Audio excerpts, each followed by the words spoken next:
Vous venez suivre avec moi cette conférence de presse. Qu'est-ce qui peut changer dans la relation franco-algérienne? Alors, il ne s'agit pas d'une rupture, a dit François Hollande, mais d'un changement à 3 niveaux. Changement de méthode, changement de moment et changement de contenu. Alors, revenons sur ces 3 points. Changement de méthode, d'abord, au lieu de tenter de...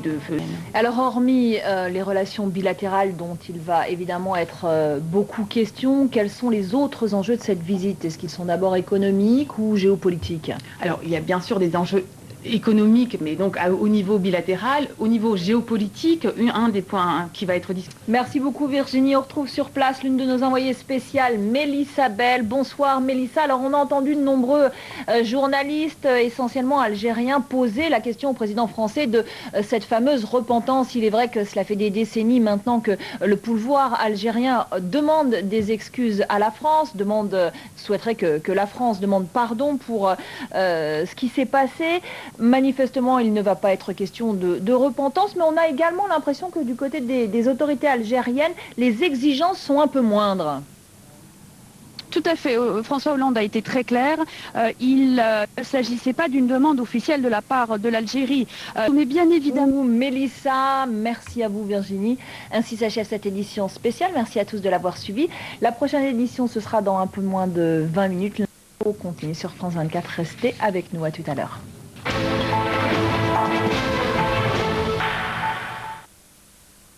15% des sièges au Parlement. 5 ans plus tard, désormais, elle devient la première femme présidente de la Corée du Sud. Vendredi, le monde va-t-il s'arrêter de tourner comme le prédisent les oracles de l'Apocalypse? Quoi qu'il advienne, Bougarach sera au cœur de toutes les attentions. Depuis 2 ans, ce petit village perdu au fin fond des Corbières a conquis une notoriété planétaire, suscitant tous les fantasmes, car toujours selon les oracles de l'Apocalypse, c'est d'ici que devrait décoller l'OVNI à bord duquel une poignée d'élus réchappera du chaos. Il fallait évidemment qu'on s'intéresse à une telle prédiction. Rien de surnaturel à Bougarach ce matin, juste le lever du soleil. Dans le village, il n'y a qu'une poignée de touristes, mais une horde de filtres depuis midi les accès au village. Et c'est la fin de ce journal. Merci à tous de l'avoir suivi. N'hésitez pas à aller jeter un œil à notre site internet france24.com, site, vous le savez maintenant, rédigé en 3 langues, le français, l'anglais et l'arabe. La prochaine édition, ce sera dans une vingtaine de minutes. L'info continue donc sur France 24. Restez avec nous, à tout à l'heure. Qu'il soutenait. Merci beaucoup pour cette analyse, Armel. Le Premier ministre indien appelle au calme et promet d'assurer la sécurité des femmes après les violentes manifestations suscitées par le viol collectif d'une étudiante. Ce fait divers secoue le pays depuis plus d'une semaine. La protestation s'étend pour réclamer justice contre les agresseurs. Julie Albé. L'Africain Nelson Mandela, le héros de la lutte contre l'apartheid, va passer le jour de Noël à l'hôpital. Il y est entré il y a 17 jours pour une infection pulmonaire. C'est la première fois qu'il reste aussi longtemps hospitalisé depuis sa sortie de prison en 1990. Le groupe islamiste Ansarou a revendiqué hier notamment un tir de missile. Bienvenue dans ce journal, merci de nous rejoindre sur France 24. En France, le site internet du gouvernement risque de connaître de gros embouteillages car les déclarations de patrimoine des 37 ministres vont être publiées. Une opération de transparence qui ne va toutefois pas jusqu'au feuille d'impôt. Beaucoup de paperasse et un devoir 110 mètres carrés à Paris. Alors, il s'agit d'une mesure inédite, loin de faire l'unanimité à droite comme à gauche. Les réactions avec Jonathan Walsh. Que l'on soit pour ou contre, ce 15 avril ne seront pas publiés. Le dauphin d'Hugo Chavez, Nicolas Maduro, a proclamé sa victoire à la présidentielle. Il a recueilli 50,7% des suffrages. Son rival, Enrique Capriles, lui, va déposer un recours. Il souhaite un recomptage des voix. Il parle de 3200 actes de sabotage ou d'irrégularité. On part au Venezuela. Feu d'artifice dans le ciel de Caracas, la présidentielle d'octobre dernier. Avec nous en direct de Caracas, Pascal Mariani. Pascal, bonsoir. Première constatation, la de manœuvre qu'ils auront une fois au pouvoir. Pascal, ce qui va se passer dans les tout prochains jours, est-ce qu'on doit s'attendre à une crise politique?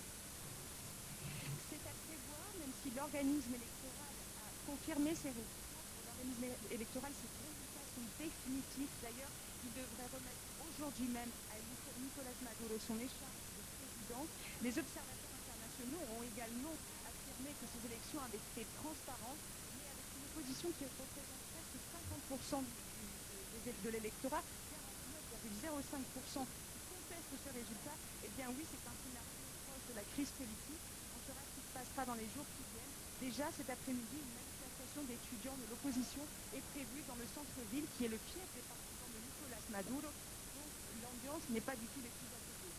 Merci Pascal, en direct de Caracas. Les regards sont tournés aujourd'hui vers la Corée du Nord. Le pays fête le 101e anniversaire de la naissance de Kim Il-sung, le fondateur du régime. De nombreux experts redoutent que l'actuel dirigeant marque le coup en lançant un nouveau missile. Récit de Valériane Gauthier. Ils sont sortis en masse pour honorer la mémoire du père fondateur de la nation. Le 15 avril, les Nord-Coréens célèbrent le jour férié qu'ils considèrent comme le plus important de l'année, la naissance de Kim Il-sung. Des cérémonies qui feraient presque oublier la crise qui agite la péninsule coréenne. De nombreux experts redoutent que Kim Jong-un profite de cette date pour effectuer un tir de missile. Selon les services de renseignement sud-coréens, le Nord a récemment déployé 2 missiles Musudan, d'une portée théorique de 4000 km, capables donc d'atteindre la Corée du Sud, le Japon et l'île américaine de Guam. Un missile peut être tiré très rapidement une fois qu'il est approvisionné en carburant. Donc notre armée surveille de près la situation en utilisant les ressources des renseignements américains et sud-coréens. Le secrétaire d'État américain, qui achevait sa tournée asiatique à Tokyo, a fait un pas vers Pyongyang. Il s'est dit prêt au dialogue avec la Corée du Nord, à condition qu'elle entame le démantèlement de son arsenal nucléaire. Les États-Unis restent ouverts à des négociations crédibles et réelles sur la dénucléarisation, mais la balle est dans le camp de Pyongyang. La Corée du Nord doit prouver qu'elle tiendra les promesses qu'elle a déjà faites et elle doit se conformer aux lois et aux normes des relations internationales. John Kerry a également sommé le régime communiste de renoncer à tout tir de missile, le mettant en garde contre une énorme erreur. Et c'est la fin de ce journal. Merci à tous de l'avoir suivi. La prochaine édition dans une vingtaine de minutes. À tout à l'heure.